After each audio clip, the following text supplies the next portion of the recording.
for Dola? Have you been waiting here all this time?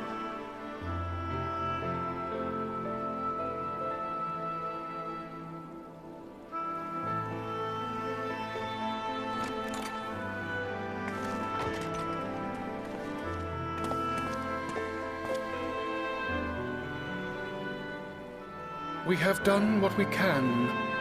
The rest is up to him. May we see him? I do not think that wise. You must let him sleep.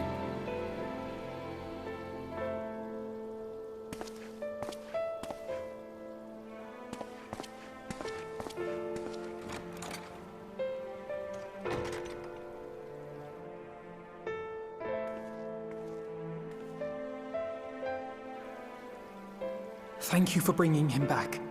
He owes you his life.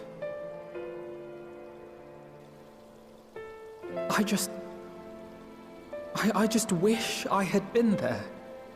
Perhaps, I don't know, perhaps I could have... Could have what? Got tempered? Don't flatter yourself. You can't save everyone. No one can. Not even the warrior of bloody light. People die all the time, for no good reason. And those who take up the sword die quicker than most. If you're going to shed a tear every time a soldier falls on the battlefield, you'd best stay away. It's no place for the weak of heart. It may be that victory cannot be won without cost. But all life is precious, and I refuse to shrug at its loss.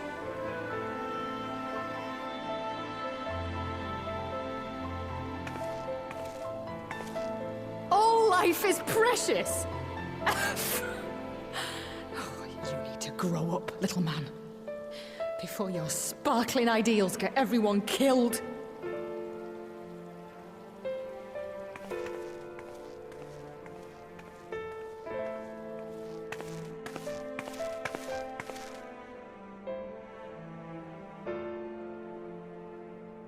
You're right. He is idealistic. But the world has more than its fair share of realists, like you and me. It's people like him who dare to dream that things could be better, and make it happen against all the odds. They are the ones whose names live on forever.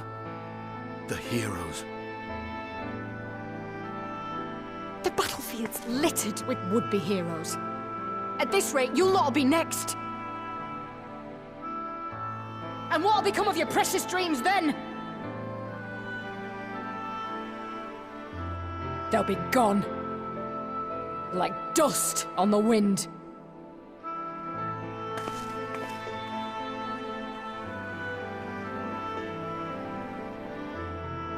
Dreams worth fighting for don't die so easily.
Your Grace, pray forgive us our lateness. Think not of that. I understand a close comrade of yours was wounded in the line of duty. Arenvold. It was at the Alliance's behest that he risked all, and we are grieved to hear of his condition. Rest assured, he will receive the finest care our chirurgeons can provide. On that you have my word. Now, we would share with you the findings of the mission. Pippin, pray relate to our guests the details of Fordola's account.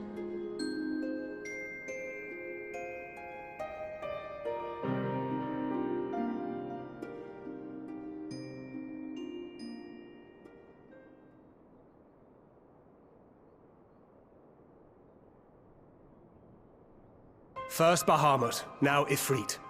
Or Lunar Ifrit, as Fan Daniel would doubtless have it. 'Tis now all but certain that the towers were conceived to facilitate the summoning of primals by those imprisoned within. Less certain is the means by which the Telophoroi constrain the wills of said entities to enact their designs in defiance of the pleas of their victims. Mayhap they do not. If mere proximity to the towers is enough to make loyal servants of the Empire's mortal enemies, it stands to reason that the same is true for those held captive. They invoke their gods for the good of Garlemald, and in their disturbed state of mind, summon a primal whose form reflects their own alteration. It all begins to make sense. Upon closer inspection, I realized that the towers bear a striking resemblance to a much larger structure which Urianger and I observed from afar during our visit to the Imperial capital. Assuming it too is capable of tempering those in its immediate vicinity, it would go some way to explain the swiftness with which the Telophoroi managed to rally so many Imperials to their cause.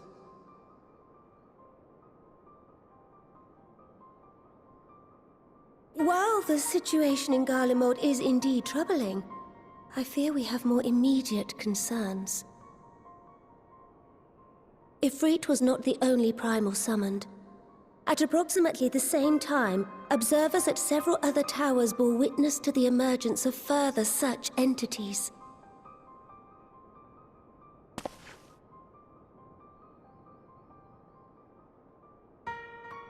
For a blessing, none appear to wield aught approaching the destructive power of Bahamut, and the Grand Companies are moving to deal with the threat even as we speak.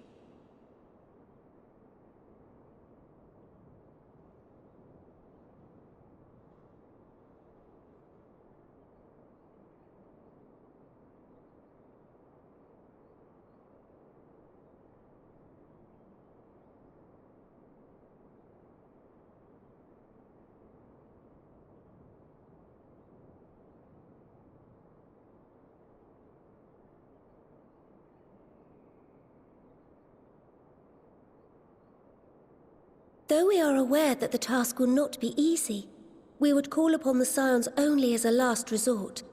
Pray, conserve your strength for now. After all, it was not so very long ago that you rid us of Bahamut.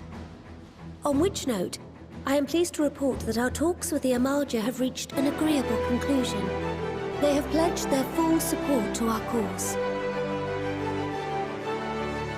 It is our hope that this historic agreement will encourage other tribes to join us at the negotiating table. And I know that I speak for all of the Allied leaders when I say that we will welcome them with open arms at such time as they do. Of course, this was only made possible by the feats of heroism performed at Paglfan. Moreover, we shall not allow the sacrifices of those fallen in battle to have been made in vain. As hope leads to victory, shall victory lead to a new dawn for Eorzea. May these words ever be our guide, Your Grace.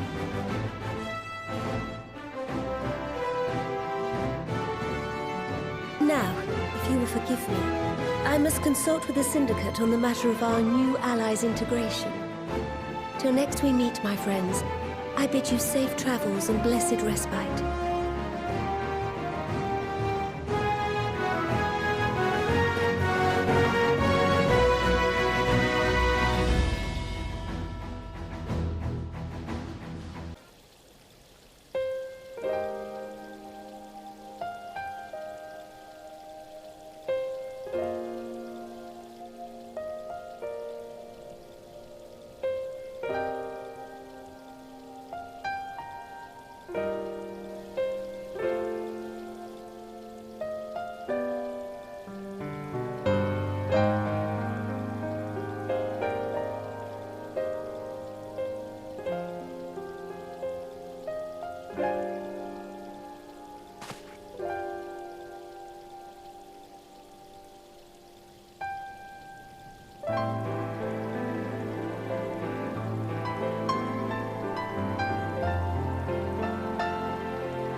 Welcome back. I expect you must all be exhausted. Ere you take your rest, however, I would beg a moment of your time. Thanks to Arenvold's selfless efforts, we may now be confident that we understand the function of the towers. But many questions remain regarding the reason for the summonings and what lurks behind the looming edifice in Garlemald. Until such questions are answered, we will struggle to devise an effective strategy for thwarting the Telophoroi's stated aim. Nothing less than the destruction of this star. And so, given the gravity of the situation, I move that we petition the aid of Sharlayan.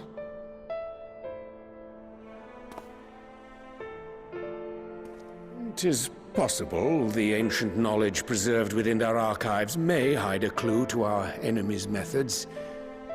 But given Sharlayan's established policy of non-intervention, our former colleagues are not like to aid us in its discovery. Oh, I well remember what they're like. The Forum's barefaced refusal to assist you in the days prior to the calamity must rank as Sharlayan's most shameful act since the Exodus. But were the final days to be reenacted, it would spell doom for us all. Surely even they cannot turn a blind eye to that. I trust we are all of the same mind on this matter. Urgent as it seemed, I took the liberty of petitioning the Alliance for leave to act as Eorzea's emissary, and have since received their blessing. I presume your role as a student of Baldessian will carry some weight with the Forum? One can but hope. If truth be told, our organization has been a shadow of its former self ever since the disappearance of the Isle of Val. But the name does still retain some degree of prestige. I only pray it will be enough. If there are no objections, I shall depart for Sharlayan at once. But before I do, I should also mention the other matter to which I would devote some time during my stay. After hearing what transpired in the first, I began to question the true nature of Hydaelyn's blessing. A topic I have discussed at some length with Y'shtola. We were wondering, when was the last time Hydaelyn spoke to you directly?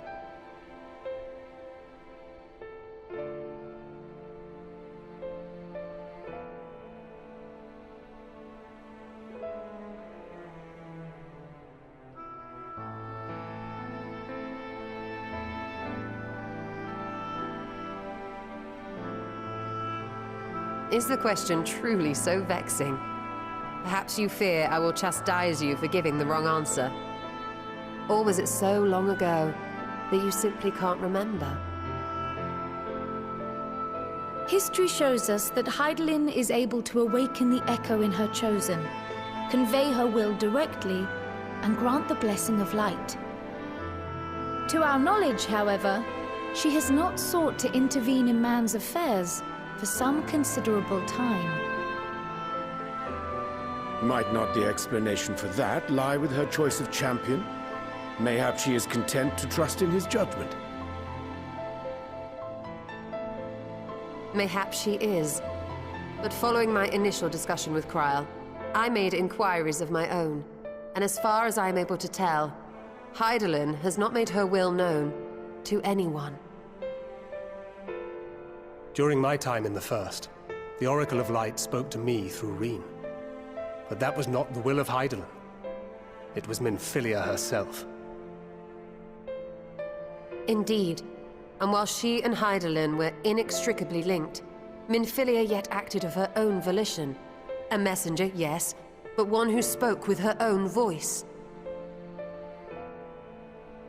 I wonder, could Hydaelyn's silence suggest the presence of some disruptive force, perhaps? Some obstacle to communication? While I share Urianger's high opinion of your conduct, I see no reason why she would deny you her guidance altogether. Then again, who am I to say? The fact is, we simply don't know. But if the explanation is to be found anywhere, I can think of worse places to look than the archives of Sharlayan, and their research on the Ethereal Sea in particular.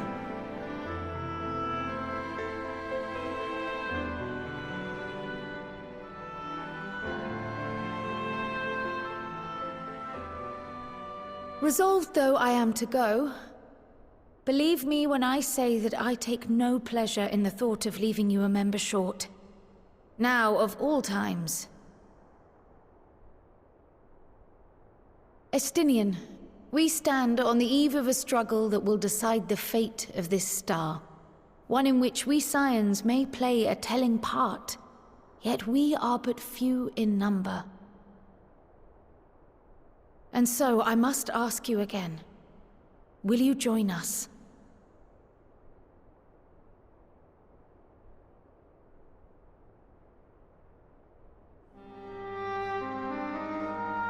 You see the world the way you want it to be. I see the world the way it is. You are idealistic to a fault.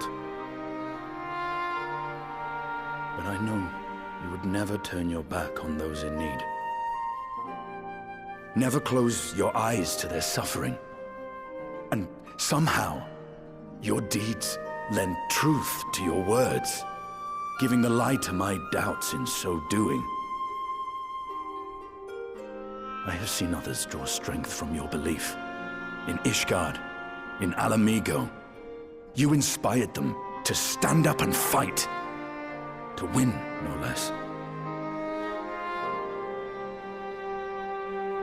And even when you lost those you held dear, you carried their spirit with you and made their memory your guiding light. The burden of so many hopes and dreams would be too heavy for most to bear.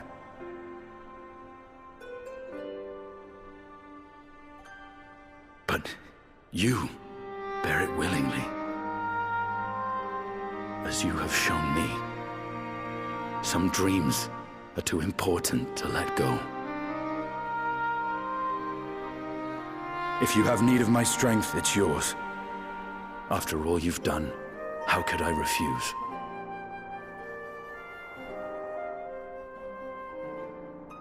Thank you, Estinian. Whatever challenges await us, I shall not falter. You have my word.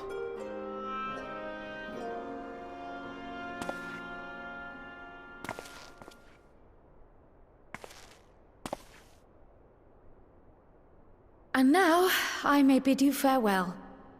Safe in the knowledge that all is as it should be. In this little corner of the world, at least.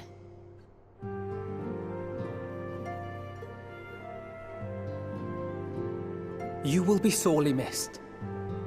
Tread warily in Sharlayan, and do try not to let the Forum embroil you in their politics.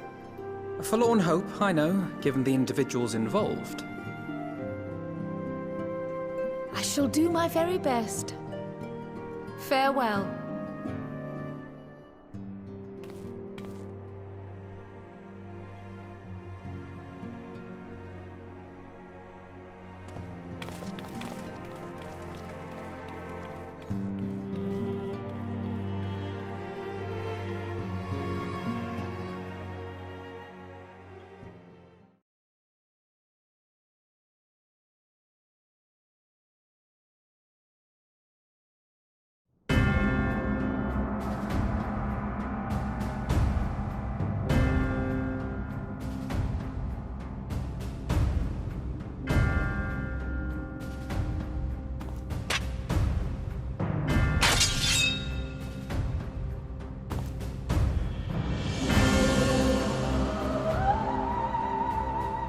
Well, does this one meet with your approval?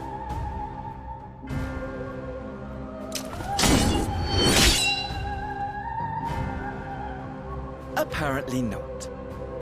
Or could it be that you're still upset about the dragons?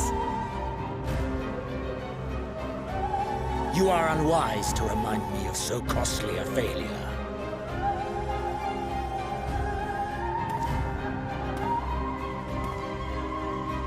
It will not affect our plans, I trust.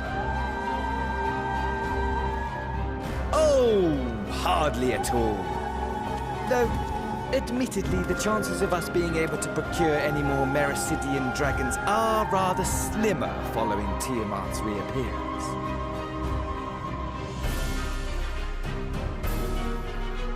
Oh, but the seeds have been sown, my lord. We have only to wait for them to quicken. Speaking of preparations, is it safe to assume that you will be ready to control you-know-what? The hour draws nigh. This nation, forged for Asian ends, will finally prove its worth. A mighty empire, now no more than an instrument of this star's destruction. What a pleasure it will be to put it to use. Which brings me back to our earlier topic. My lord, while I appreciate that it is not an easy decision, it really is past time you chose your weapon. There is one that I have been meaning to test.